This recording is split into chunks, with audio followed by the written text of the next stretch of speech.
Et salut à toi, bienvenue dans ce nouvel épisode du podcast Nourris ta santé. Et aujourd'hui, on est à l'épisode numéro 65 dans lequel je vais te parler de 3 étapes que tu dois mettre en place qui vont te permettre dans tous les cas à améliorer ton alimentation. C'est-à-dire que là, si tu appliques bien ces 3 étapes, dans tous les cas, tu pourras améliorer ton alimentation d'une façon ou d'une autre et d'une plus ou moins selon ce que tu mets en place.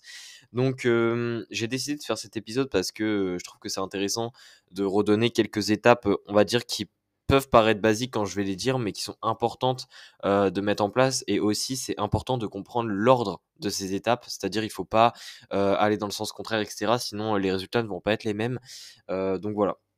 Donc ces 3 étapes-là, elles sont entre guillemets «universelles», c'est-à-dire que, peu importe ton alimentation actuelle, peu importe, vers où tu vas orienter ton alimentation, ces étapes sont, très importantes à mettre en place lorsque tu «débutes» entre guillemets en nutrition. C'est-à-dire que tu cherches, que tu commences à t'intéresser à ça et que tu commences à te dire: «OK, il faut que je change mon alimentation». Donc, sans plus tarder, on va passer à la première étape. Alors la première étape, c'est, de comment dire? D'avoir en fait une vision, de prendre du recul et d'avoir une vision plus globale de ton alimentation pour pouvoir l'analyser sans juger, ça c'est compliqué, sans juger avec honnêteté. Donc ce que je veux dire par là, c'est que, bah, généralement on mange, enfin notre alimentation actuelle en fait on voit un peu ce qu'on mange, mais puisque l'on mange entre guillemets, on a pris des nouvelles habitudes, enfin on a pris des habitudes alimentaires, etc. On mange un petit peu par automatisme et du coup, parfois il y a certains détails où on ne fait pas attention. Donc c'est déjà très important de prendre du recul sur ton alimentation, c'est-à-dire de entre guillemets de voir un petit peu de loin ce que tu manges, comme si tu étais une autre personne en fait, comme si tu étais une autre personne et tu cherchais à voir l'alimentation de quelqu'un d'autre. Voilà, tu prends du recul et c'est en prenant du recul justement que tu vas constater plusieurs choses. Donc moi, je t'invite, si tu constates plusieurs choses, à les noter quelque part pour pas que tu oublies. Donc par exemple, à les noter sur une feuille où tu notes tout ce qui est lié à ton alimentation. Donc tout ce que tu observes en fait, il faut que tu le notes. C'est une analyse en quelque sorte. Tu analyses ton alimentation, tu vois ce qui va pas, tu vois peut-être que tu vas réussir à avoir certains déclencheurs qui vont t'amener à faire entre guillemets «de mauvaises habitudes alimentaires». Du coup, ça, il faut que tu le notes aussi. Mais, ce qui est important, c'est de noter tout ça sur une feuille sans juger. C'est-à-dire que faut pas que tu, commences à te blâmer, à mettre du négatif partout et cetera et cetera. Il faut que tu notes en fait ces informations-là d'une manière neutre, parce que ça, c'est important en fait pour un aspect relation avec la nourriture et tu verras en fait que si tu commences à, mettre tout négatif et cetera, la troisième étape qu'on va voir par la suite va être justement un petit peu plus compliquée à mettre en place et ça pose problème parce qu'au final, si la troisième étape n'est pas respectée, donc on en parlera après, ça risque de poser problème à long terme. Donc tu analyses, tu marques sans jugement, tu marques avec neutralité en quelque sorte et aussi ce qui est important, bah, évidemment, c'est d'être honnête, hein. C'est-à-dire que si tu vois quelque chose et même si, on va dire, sur le moment ça te plaît pas beaucoup ou, tu te dis: «Ah, je fais ça et cetera, c'est vraiment bof et tout», hem, il faut que tu sois honnête et que tu notes vraiment tout. Ça, c'est important parce que si tu notes pas tout et que tu entre guillemets, tu choisis un petit peu ce que tu veux noter, tu pourras pas, travailler sur tout et généralement les choses qu'on n'a pas envie de noter, c'est les choses enfin, c'est les plus gros points, en fait, qu'il faut travailler. Donc c'est ce qui va t'amener le plus de résultats. Donc au final, si tu notes pas tout, si tu es pas honnête avec toi-même, tu vas, ne pas faire les choses correctement parce que tu vas, négliger une grosse partie du travail qu'il y a à faire et au final, ça va t'amener à très peu de résultats par rapport à si tu es, honnête avec toi-même. Donc ça, c'est la première étape, c'est d'apprendre un petit peu à prendre du recul. Comment mettre ça en place? C'est assez simple, hein, tu prends un moment, tu prends, je sais pas, un carnet, un stylo, et voilà, tu revois un petit peu, par exemple, ce que tu as mangé dans la journée. Tu de prendre du recul, tu essayes, voilà, d'observer un petit peu ce que tu as mangé en quelque sorte, d'analyser et puis, pourquoi pas le faire aussi avec la semaine carrément qui est passée. Bon évidemment, c'est pas évident de se rappeler de tous les repas, de ce que tu as mangé, mais en règle générale, on sait si, par exemple, cette semaine-là, on a bien mangé ou si on a mal mangé. Voilà, après il faut que tu te dises par exemple: «OK, cette semaine j'ai mal mangé, c'est généralement comme ça que se passent mes semaines, du coup en général je mange mal» et puis après voilà, avec la journée qui vient de se passer, avec la journée d'hier et cetera, tu peux, on va dire, observer plus précisément parce que tu te rappelles de tes repas et du coup, tu peux noter des informations encore plus précises, donc des observations encore plus précises. Donc voilà. Ça, c'est vraiment la première étape, c'est super important parce que même si généralement on dit oui, je mange mal, il faut que je change mon alimentation, au final, je mange mal, c'est très peu précis et il y a plein de façons de manger mal. C'est-à-dire que généralement, quand on dit je mange mal, c'est les choix des aliments, mais au final, il y a plein d'autres choses qui fait, et même si on choisit bien nos aliments, qui fait que l'on mange mal. Ça peut être aussi bien les habitudes alimentaires, c'est-à-dire comment tu te comportes à table, ça peut être aussi bien la quantité que tu manges, ça peut être même aussi bien les personnes avec qui tu manges. Enfin, il y a vraiment plein de facteurs. Donc voilà, ça c'est vraiment très important. Ensuite, la deuxième étape, c'est avec toutes les observations que tu as fait d'une manière neutre, avec honnêteté, etc. Tu vas pouvoir justement déterminer les points qu'il faut travailler en priorité. Évidemment, il y aura toujours plusieurs points à travailler et moi, ce que je conseille, c'est de travailler un point par un point pour éviter en fait de te faire trop de choses en même temps et au final on va dire, se noyer et se noyer, c'est-à-dire faire trop de choses en même temps et que ça a une trop grosse charge mentale, c'est trop compliqué. Et au final, de ne rien faire parce que on n'avance pas sur chaque chose et on voit pas de résultat et du coup on abandonne et au final ça va mener à rien. Donc moi ce que je conseille c'est de travailler sur les gros points, c'est-à-dire que quand tu vas voir les différentes choses dans tes observations, il y aura probablement plusieurs points à travailler, mais tu te rendras compte qu'il y a des points qui seront plus importants, qui auront une plus grosse place dans ta vie en quelque sorte que d'autres. Donc ça sera ces gros points-là qu'il faudra travailler en premier. Donc voilà, un point par un point, ça c'est déjà très important. Et la chose qu'il va falloir faire en fait, c'est de remplacer progressivement les différents points. C'est-à-dire que en fait, il faut savoir que l'alimentation, tous les points que tu vas noter, ça va être en quelque sorte des habitudes. C'est-à-dire que si c'est des choix alimentaires, ce sont des habitudes. Tu as l'habitude de manger tel aliment qui n'est pas très bon pour ta santé. Tu as l'habitude, par exemple, de manger trop de quantité. Donc, tu as l'habitude de manger trop, par exemple, au dîner. Euh, ou alors, sinon, tu as peut-être l'habitude de manger trop souvent avec ces personnes-là qui ont une mauvaise influence sur ton alimentation. Ou même, tu as peut-être trop l'habitude de faire cette habitude-là lors du goûter. Par exemple, je sais pas moi, de ne pas mâcher, de pas assez mâcher ou quoi. Et voilà, tu as trop l'habitude de faire ça. Donc en fait, toutes les choses qui vont pas, ça vient en quelque sorte d'une habitude qui s'est ancrée dans ta vie et du coup, bah évidemment, ça pose problème parce qu'une habitude qui se répète tous les jours, ça a une grosse influence sur ta vie et au final, ça pose problème si elle est négative. Donc le but ici, ça va être de remplacer ces habitudes-là progressivement. Donc là, il y a un point qui est super important, c'est le mot remplacer. Généralement, ce que les gens cherchent à faire et ce qui, bah, ça marche très peu souvent, c'est que les gens cherchent à supprimer une habitude. Le problème, si tu supprimes une habitude que tu fais tous les jours, en fait, ça va faire un peu un vide. C'est-à-dire que, imagine, je sais pas trop quoi donner comme exemple. On va prendre un exemple, par exemple, avec les, voilà, les choix d'aliments. On va faire avec les choix d'aliments. Imaginons que tous les goûters, tu manges des Kinder Bueno. Je prends un exemple vraiment au hasard. Voilà, tu manges des Kinder Bueno et du coup, l'habitude, c'est que tu vas aller chercher dans le paquet de Kinder Bueno un Kinder Bueno ou même plusieurs. Donc voilà, ça c'est l'habitude. Si tu décides de supprimer l'habitude, ça veut dire que du jour au lendemain, bah, au moment du goûter, en fait, tu vas te diriger vers la cuisine parce que c'est vraiment un automatisme. Sauf qu'il y aura plus de Kinder Bueno, parce que du coup, tu auras mis en place les choses, tu auras décidé de plus en avoir chez toi pour pouvoir supprimer l'habitude. Et au final, en fait, au moment où tu vas arriver dans ta cuisine et que tu vas chercher les Kinder Bueno, tu vas te rappeler que tu ne dois plus en manger. Donc tu te dis, bah ok, j'en mange plus. Sauf qu'au final, tu vas te retrouver tout bête à ce moment-là parce que tu ne sauras pas quoi faire. Parce que d'habitude, en fait, tu manges des Kinder Bueno et là, tu auras absolument rien à faire. Tu sais pas quoi faire.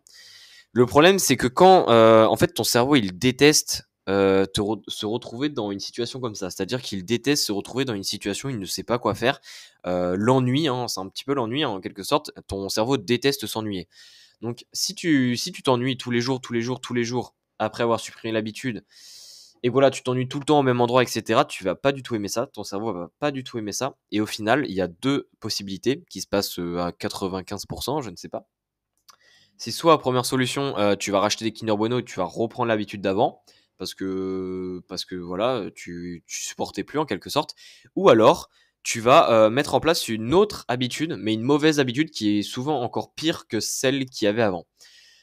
Donc en fait, tu te rends compte que ton cerveau, au final, si tu cherches à supprimer une habitude, il va la remplacer ou alors la retrouver.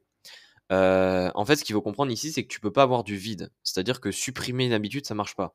Ce qu'il faut faire, c'est remplacer cette habitude. Parce que si tu la remplaces, eh bien, au final, ton cerveau, eh bien, il va s'y retrouver. C'est-à-dire que même si ça va être moins agréable au début parce que ça va être une bonne habitude et souvent c'est plus compliqué à mettre en place qu'une mauvaise habitude parce qu'une mauvaise habitude, c'est généralement du confort, c'est facile à mettre en place, etc. Eh bien, ton cerveau, il aura quand même quelque chose à faire. Donc, ça sera quand même plus simple à garder sur le long terme. Donc ici, quand je dis remplacer progressivement, c'est par exemple, on reprend l'exemple des Kinder Bueno, c'est que si tu mangeais 2 paquets de Kinder Bueno, donc ça fait 4 barres de Kinder Bueno, vu qu'il y en a 2 dans chaque paquet. Imaginons que tu en mangeais 4 par goûter. Ce qui est intéressant, c'est au début, voilà, tu remplaces par exemple, je sais pas moi, du fromage blanc avec un fruit, heu, du fromage blanc avec une clémentine, par exemple, j'en sais rien. Et bah, au début, tu te dis: «OK, bah, du coup, ce que je vais faire au début, c'est manger 3 Kinder Bueno au lieu de 4 et à côté, je mange une clémentine». Donc ça, c'est le début. Tu fais ça pendant une semaine, 2 semaines. À un moment, quand tu sens, entre guillemets, que tu as commencé à prendre l'habitude de faire ça et que ça devient moins compliqué à mettre en place, eh bien, tu te dis: «OK, je passe à l'étape supérieure». Je passe à 2 Kinder Bueno et je passe à une clémentine et un yaourt, par exemple, ou du fromage blanc. Et puis ensuite, tu peux passer à un Kinder Bueno et tu passes à 2 clémentines et un yaourt. Voilà. Ça, c'est vraiment le remplacer progressivement. C'est-à-dire que progressivement, tu remplaces la mauvaise habitude par une bonne habitude. Et ce qu'il faut surtout pas faire aussi, c'est remplacer la mauvaise habitude par une bonne habitude, mais complètement. C'est-à-dire que du jour au lendemain, tu passes de 4 Kinder Bueno à 0 Kinder Bueno. Là, ça va être trop brutal, ça va être trop compliqué, ça va être trop brusque en fait. Ça marche pour certaines personnes, hein. Certaines personnes arrivent à faire ça, mais c'est vraiment la minorité. La majorité des personnes, en fait, il faut faire ça progressivement, comme je l'ai expliqué. Voilà, quitte à ce que ça dure un mois, il faut toujours penser long terme, c'est-à-dire que si tu fais les choses brusquement, mais au bout de 3 semaines, tu abandonnes et tu repars sur une mauvaise habitude, voire pire, eh bien, au final, ça aurait été beaucoup moins efficace que si tu aurais remplacé progressivement et que au bout de 1 mois et demi, tu auras définitivement réussi à enlever cette mauvaise habitude, mais qu'au final, tu gardes les nouvelles bonnes habitudes bah, les mois suivants, quoi. Donc voilà, ça c'était la deuxième étape. Et puis enfin la troisième étape, ça c'est vraiment lié à la deuxième étape. euh, c'est qu'il ne faut pas bannir. C'est-à-dire que là, l'exemple des Kinder Bueno, je disais, voilà, passer jusqu'à un Kinder Bueno. Et généralement, évidemment, tu vas te dire, ok, bah, je vais passer à 0 Kinder Bueno, je vais manger que des clémentines, du fromage blanc. Bon, en soi, tu peux le faire, tu peux le faire. Mais ce qu'il faut comprendre, c'est que c'est pas parce que tu as enlevé le Kinder Bueno de la routine journalière en mode j'en mange tous les jours, etc., que tu ne dois plus du tout en manger dans ta vie. Euh, c'est pas un problème si tu gardes des Kinder Bueno chez toi, c'est OK, tant que tu gardes, on va dire, un contrôle dessus et que, tu ne jettes pas sur le paquet, de manière, compulsive et cetera. Si, voilà, si tu veux en manger, 1 ou 2 le week-end, bah, il y a pas de problème. En fait, ce qu'il faut comprendre en nutrition, c'est que c'est, la majorité de ce que tu manges qui va faire la différence. Si tu manges, dans ta semaine, 1 ou 2 Kinder Bueno alors que le restant de tes goûters, tu manges, du fromage blanc, des fruits et cetera, en fait, ça va rien changer.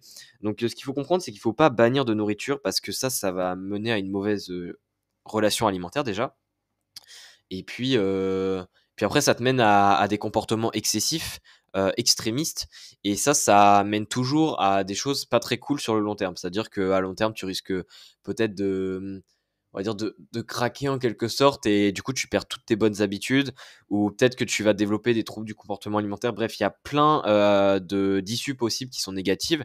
Donc, ce qu'il faut comprendre, c'est que quand tu remplaces une mauvaise habitude par une bonne habitude, même si tu la remplaces comme il faut, etc., il faut toujours te dire que cette mauvaise habitude, en quelque sorte, elle est plus mauvaise quand elle est contrôlée, c'est-à-dire dans la fréquence et dans la quantité.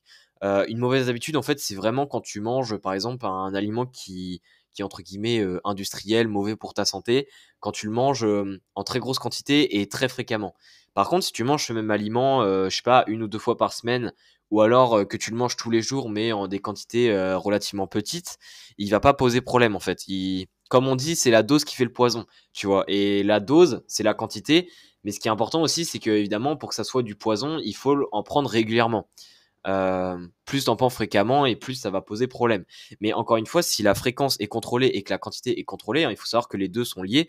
C'est-à-dire que si tu manges une grosse quantité d'un aliment entre guillemets négatif pour ta santé, bah, si tu manges très peu fréquemment une grosse quantité de celui-ci, ça va pas poser problème.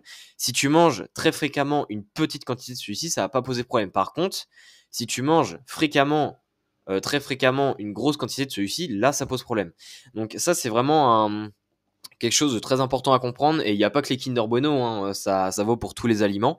Donc voilà. Donc ça, c'était vraiment le troisième point très important. Donc j'en ai fini pour cet épisode.